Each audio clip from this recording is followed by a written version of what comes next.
복지 정책에 대한 두 후보 의견 잘 들었습니다. 이제 3분 내에서 이 주제에 관해서 두 분께서 자유롭게 토론해 주시면 되겠습니다. 각각 3분 있으십니다. 누구 먼저 말씀하시죠. 지금 박원순 후보는 자꾸 이제 무상복지를 해야 된다고 얘기를 하시는데요.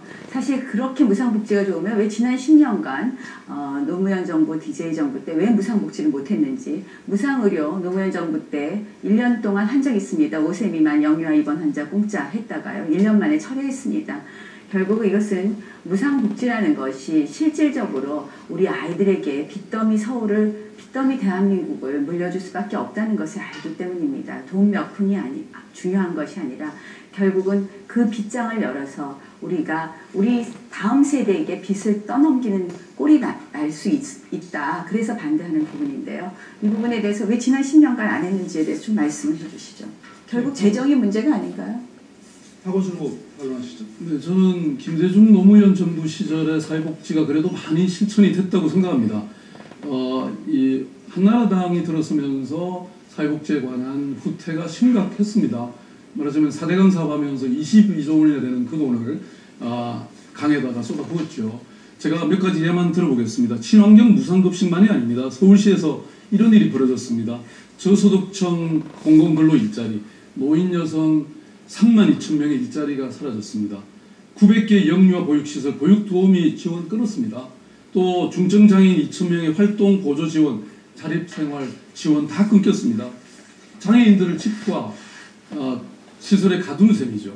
그 다음에 방학 때 결식 아동 1,700명 점심 식사 못 줬습니다.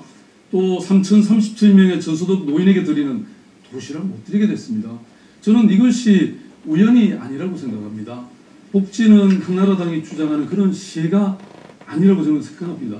급식도 보육도 또 전세란 일자리 이런 거 해결하려면 결국은 행정과 정책의 우선순위가 저는 돼야 된다고 저는 생각합니다.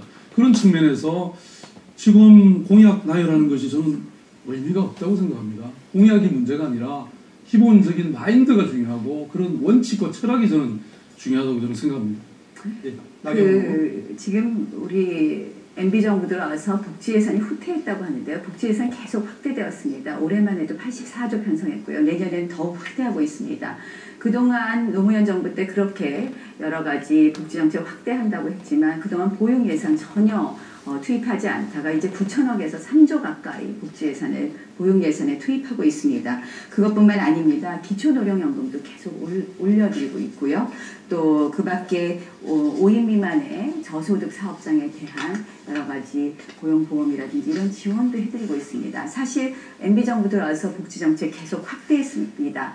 그런데 지금 박원순 후보의 이렇게 공약을 보면요. 여러 가지 굉장히 공약이 많아요. 근데 그 공약 다 하려고 보면 제가 얼추 계산을 뽑아봐도 한 10조 가까이 들 것 같습니다.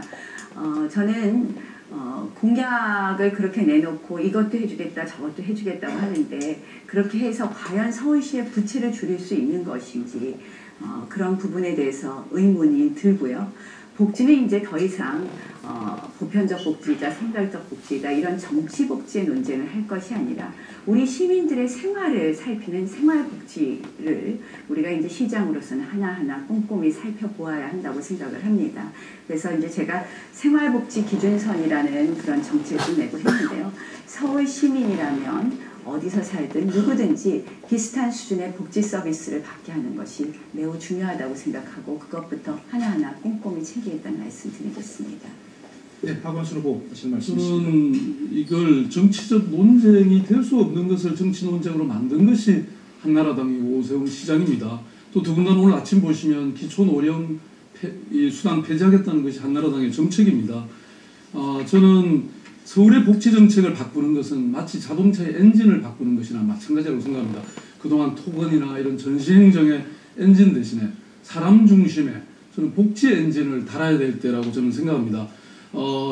저보고 지금 여러 가지 공약을 해서 예산이 뭐 10조 들어간다고 말씀하셨는데요. 저희들은 전문가들과 또 공무원들의 경험을 가진 분들이 다 합쳐서 제가 이렇게 공약한 것들이 전부 2조 1천억 정도 들어간다고 하는 그런 결론을 냈고요. 그거 다 예산서가 저희 홈페이지에 올라가 있습니다. 그리고 어느 방송사에서 평가한 바에 따르더라도 2조 원 정도 들어갈 것이다 이렇게 예측을 하고 있습니다. 저는 허튼 공약을 드리는 것이 아니고 이런 것을 넘어서서 어찌됐든 건물 짓고 토목 건설 사업에 쓸 돈은 있어도 우리 아이들 먹이는 거, 보육시설 늘리고 청년 일자리 만들고 어르신들 잘 모시는 돈은 없다고 하는, 말하자면 우선순위를 어디에 두느냐가 저는 가장 중요한 것이라고 생각합니다. 저는 이 경제가 너무 어렵고 지금 내수 시장이 꽁꽁 얼어 있습니다. 이것을 복지의 문을 열면, 빗장을 열면 오히려 경제가 회복되고 동네 상권이 일어납니다. 저는 이 복지가 오히려 일자리를 창출하는 부분도 많다고 생각합니다. 서민의 지갑을 열 수 있게. 이렇게 저는 복지를 확대하는 것이 오히려 경제 활성화에도 도움이 된다, 이렇게 생각합니다. 예. 이주에 관해서 박원순 후보는 시간을 다 쓰셨고요. 나경원 후보 40초가량 남으셨습니다. 네. 예, 쓰시겠습니까? 네, 예, 쓰겠습니다. 아까 2조밖에 안 되신다 그랬는데요. 박원순 후보께서 서울시 예산의 30%를 복지비로 쓰시겠다는데 그 공약대로 보면 실집행 예산의 60%를 쓰게 돼 있으시더라고요.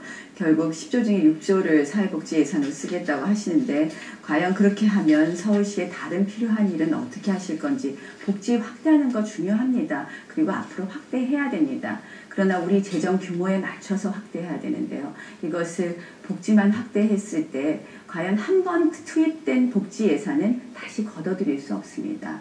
우리 미래를 우리가 책임질 수 있는지 다시 되묻고 싶다는 말씀을 드리면서, 전문가 도움 많이 받으셨다는데요.